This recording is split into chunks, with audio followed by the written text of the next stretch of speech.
Here's where you can go to either reset the advertising ID or delete the advertising ID. And this is all based on Xiaomi or Poco phones that are the global models, which you will have to sign into your Google account and access the Play Store. To find this setting and simply disable it or reset it, use the quick access. This is with Android 15 and HyperOS 2.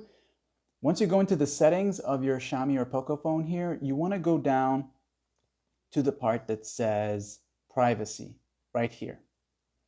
And within the privacy section here, you'll see these different options, but keep going down until you reach where it says ads right here. And it's going to tell you manage ads personalizations. Now, once you enter here now, you're going to see this option.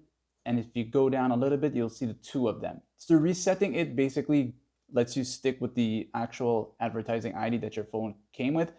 And it's just going to reset it from fresh, all right? But then if you delete it, it's going to simply delete it, and it's going to say apps can no longer use this advertising ID to show you personalized ads. Now, the funny thing about this, even though you do delete it, it's actually still going to exist. It just kind of starts fresh again. So it's kind of like the same with resetting. So if I were you, if you don't want this, if you want to reduce how much it's tracking, go ahead and delete it, and also come here to where it says add privacy. And make sure all three of these are also turned off, okay? Each of them will have their own switch, and you want to turn them off. So that's going to help with reducing how much ads appear on your Xiaomi or Poco phone. And that's it. Like and sub.